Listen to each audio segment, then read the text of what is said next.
ನೋಡ್ತಾ ಇದ್ದೀರಾ ಜನಸೇವಾ ಕನ್ನಡ ಟಿವಿ. ಇಂದಿನ ಮುಖ್ಯಾಂಶಗಳು. ಚಿತ್ರದುರ್ಗದ ರೇಣುಕಾಸ್ವಾಮಿ ಕೊಲೆ ಪ್ರಕರಣದಲ್ಲಿ ಸ್ಯಾಂಡಲ್ವುಡ್ ಸ್ಟಾರ್ ನಟ ದರ್ಶನ್ ಸೇರಿದಂತೆ 10 ಮಂದಿ ಬಂಧನ. ಕುಶಾಲನಗರ ವಲಯ ಅರಣ್ಯಾಧಿಕಾರಿ ರತನ್ ಕುಮಾರ್ ನೇತೃತ್ವದಲ್ಲಿ ಮಿಂಚಿನ ಕಾರ್ಯಾಚರಣೆ. ಕುಶಾಲನಗರದಿಂದ ಹುಣಸೂರು ಮಾರ್ಗವಾಗಿ ಅಕ್ರಮವಾಗಿ 2495 ಕೆಜಿ ಹರಳು ಕಲ್ಲನ್ನು ಸಾಗಿಸುತ್ತಿದ್ದ ವಾಹನವನ್ನು ಅರಣ್ಯಾಧಿಕಾರಿಗಳು ವಶಪಡಿಸಿಕೊಂಡು ಪ್ರಕರಣವನ್ನು ದಾಖಲಿಸಿಕೊಂಡಿದ್ದಾರೆ.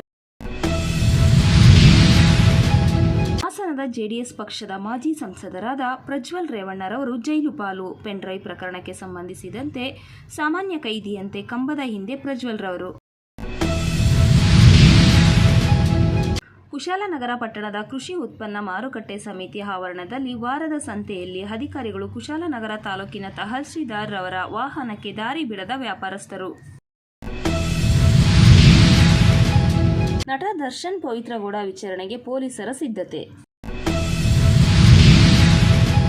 ಮಂಡ್ಯ ಎಸ್ಎಸ್ಎಲ್ಸಿ 2ನೇ ಹಂತದ ಪರೀಕ್ಷೆಗೆ 5827 ವಿದ್ಯಾರ್ಥಿಗಳ ನೋಂದಣಿ.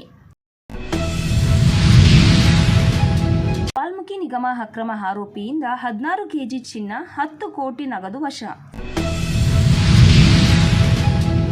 ಮೋದಿಯವರ 3.0 ಸರ್ಕಾರ, 28 ಸಚಿವರ ಮೇಲಿವೆ ಕ್ರಿಮಿನಲ್ ಕೇಸ್ಗಳು.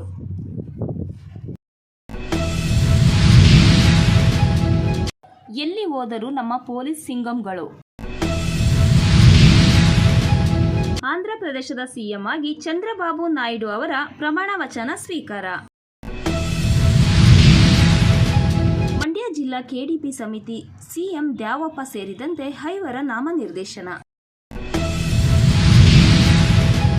ಕುಶಾಲನಗರ ತಾಲೂಕಿನ ಕೂಡಿಗಿ ಸೈನಿಕ ಶಾಲೆಯ ಎನ್ಸಿಸಿ ವಿದ್ಯಾರ್ಥಿಗಳು ಅರಂಗಿ ಜಲಾಶಯದ ಆವರಣದಲ್ಲಿ ಸ್ವಚ್ಛತಾ ಕಾರ್ಯಕ್ಕೆ ಮುಂದಾಗಿದ್ದಾರೆ. ಕುಶಾಲನಗರ ವಲಯ ಅರಣ್ಯಾಧಿಕಾರಿ ರತನ್ ಕುಮಾರ್ ನೇತೃತ್ವದಲ್ಲಿ ಮಿಂಚಿನ ಕಾರ್ಯಾಚರಣೆ. ಬೀಟೆ ಮರದ ನಾಟಗಳನ್ನು ಸಾಗಿಸುತ್ತಿದ್ದ ವಾಹನ ಚಾಲಕ ಮತ್ತು ವ್ಯಕ್ತಿಯೊಬ್ಬರನ್ನು ವಶಪಡಿಸಿಕೊಂಡು ಪ್ರಕರಣ ದಾಖಲಿಸಿಕೊಂಡಿದ್ದಾರೆ.